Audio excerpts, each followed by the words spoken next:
Pada kesempatan ini kita akan bahas tentang keajaiban istighfar. Saudaraku seiman, banyak sekali ayat Al-Quran dan hadis Nabi SAW mengingatkan masalah ini. Dan juga kita akan dengarkan nanti perkataan para salafus salih tentang keajaiban istighfar dan dahsyatnya.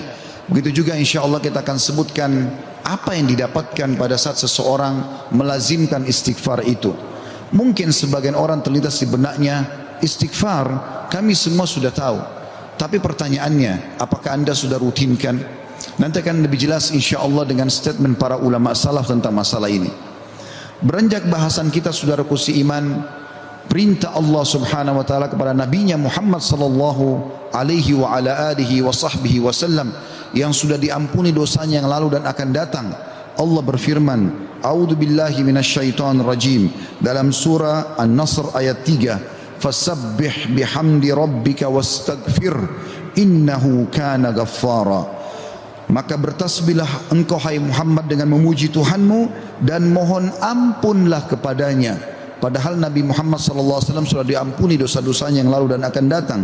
Sesungguhnya Dia Allah adalah zat yang maha penerima taubat.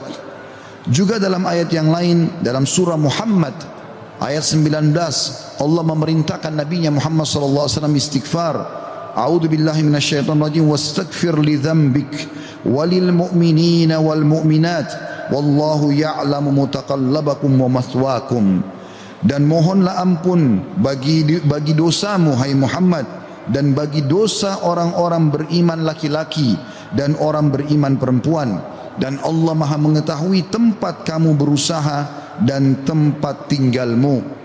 Juga baginda Nabi sallallahu alaihi wa ala alihi wa sahbihi wasallam bersabda, wallahi inni la astaghfiranna Allah wa atubu ilahi fil yawmi akthara min 70 marrah. Demi Allah, padahal beliau tidak butuh untuk sumpah, tapi untuk memastikan tentang pentingnya pengucapan istighfar di lisan setiap orang di antara kita. Beliau mengatakan, demi Allah, aku selalu beristighfar kepada Allah. Artinya pengucapan permohonan maaf kepada Allah dan bertaubat kepadanya. Maksudnya mengucapkan ikrar tidak akan mengulangi kesalahan dalam setiap harinya lebih daripada 70 kali. Dan hadis ini hadis sahih diriwayatkan oleh Imam Muslim. Juga dalam riwayat yang lain Nabi SAW sebutkan fil yaumi mi'ata marrah, dalam setiap hari sampai 100 kali. Saudaraku seiman, para ulama salaf menjelaskan kepada kita bagaimana kedudukan istighfar. Bermula dari perkataan sahabat yang mulia Abu Musa al-Ash'ari radhiyallahu anhu.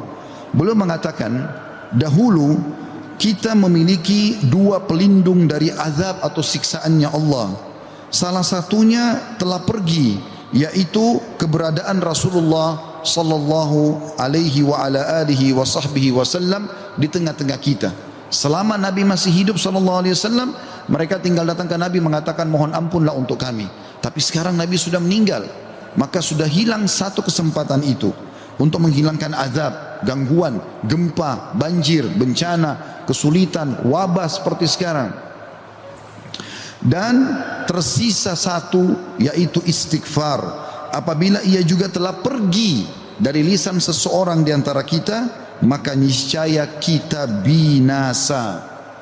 Rabi' ibn Haytham rahimahullah, seorang ulama tabi'in berkata, merendahlah kalian kepada Rabb kalian, berdoalah kepadanya dikala senggang, maka Allah telah berfirman dalam hadis qudsi, man da'ani fir rakha'i ajabtuhu fi syiddah.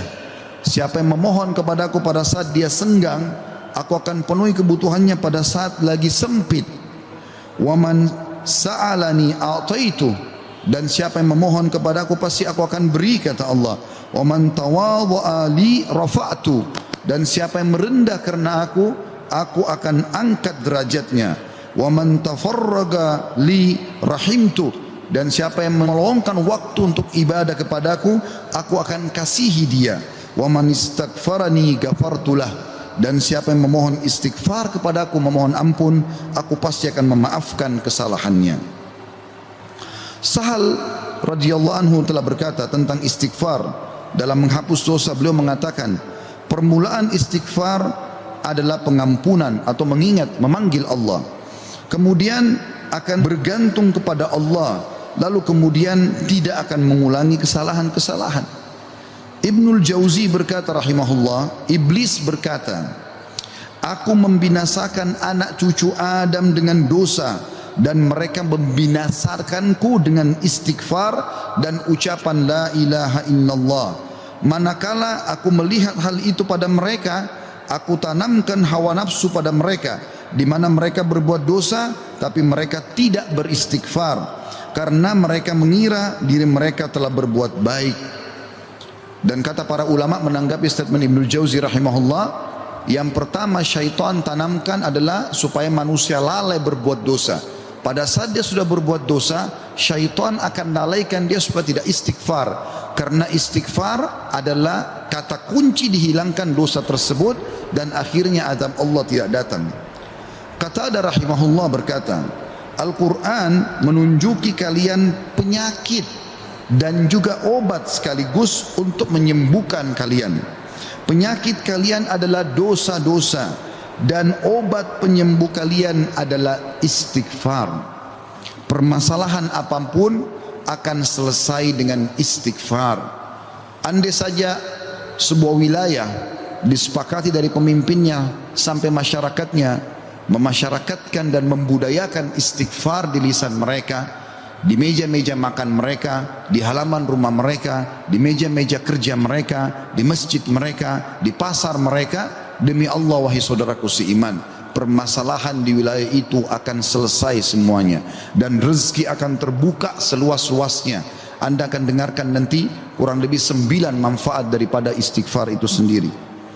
Ali radhiyallahu anhu berkata, sahabat Nabi yang mulia ini berkata, yang aneh adalah orang yang binasa padahal keselamatan ada bersamanya.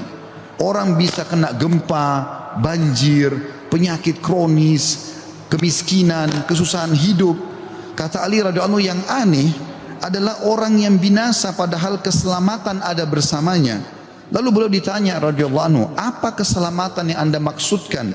Kata Ali radhiyallahu anhu, istighfar. Beliau juga berkata, tidaklah seorang hamba diilhami oleh